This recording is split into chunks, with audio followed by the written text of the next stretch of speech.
Hi, and welcome to RBP on JSB. I'm violinist Rachel Barton Pine, and today we are going to be discussing the fifth movement of Bach's Partita No. 3 in E major, the Bourrée.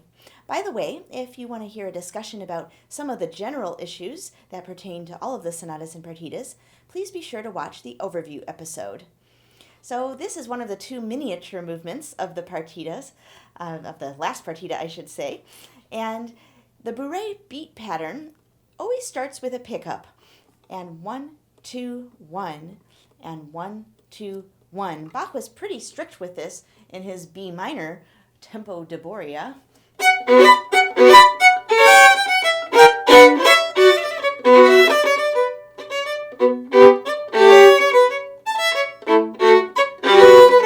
Etc. And 1, 2, 1, and 1, 2, 1. He does this at first, but then he deviates from it almost immediately because of the slurring pattern. You don't have a pickup into bar 3. You do have another one into bar 5, but then you have these dynamics so he's not really totally bourréing. And of course, these dances were not meant to be danced to.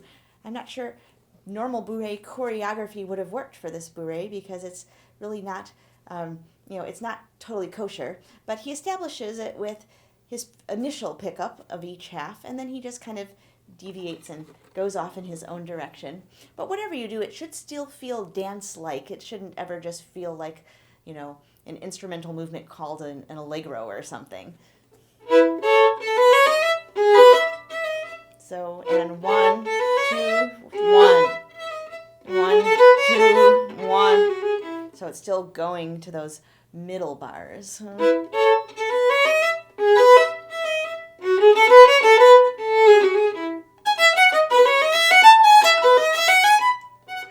And then when you have these echoes, Bach didn't print that many dynamics in his whole cycle. Very, very few. And we have some in this movement. Echo, and then forte again, and then echo again, and then back to forte. So make sure that you don't just rush through them.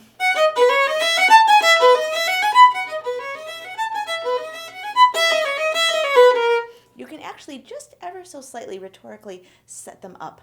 In other words, finish one sentence, start the next, going from forte to piano and from piano to forte.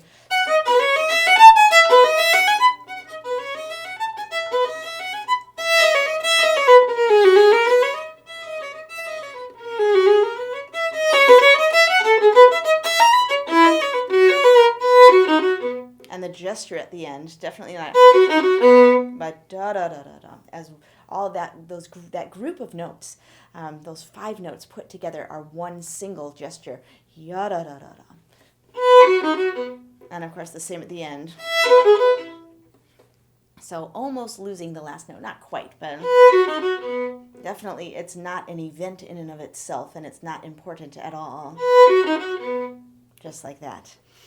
And of course, then in the second half, when we have our one single echo, of course you have to make sure you're loud enough before it, that you set it up properly. So I'll do the pickup to measure 20.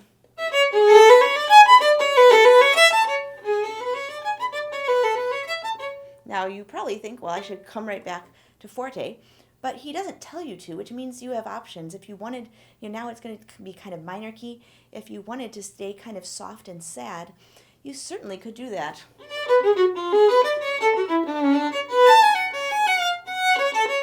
There's that same cadential gesture in measure 27. Da da da da da. All right, and then we continue on in major.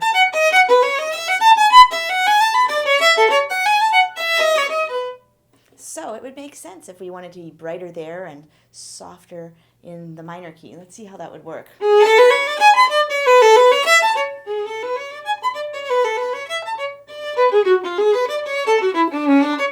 Maybe coming slightly up to a mezzo something, but not necessarily back all the way to forte, but we could.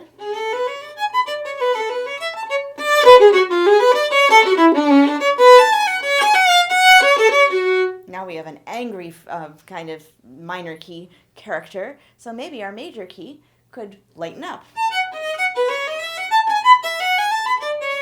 whatever you do, make sure it's contrasting. Make sure your minor key bars don't sound the same as your major key bars.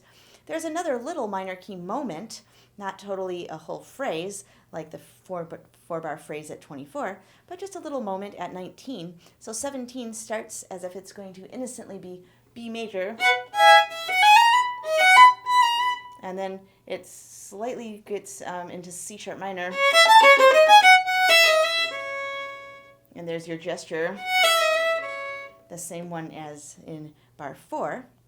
And interestingly, 4-note slur in bar 4, 4-note slur in bar 19, 3-note slur in bar 31. Is that an accident? Did he mean to also make a 4-note slur? Possibly not. He liked to have variety and do things differently different times and kind of mix it up, make it more complicated, make it more interesting. So anyway, back to our C sharp minor at measure 19. Make sure you take a moment to be sad and then cheer back up and have a nice, bright, happy forte at 20, or the pickup to 20 to contrast with the printed echo at 22, etc. So this is a pretty miniature movement, but absolutely sparkling and delightful. And that's all I can think to tell you about it at this moment. So those are my thoughts about the E major Bourrée, and thank you for watching RBP on JSB.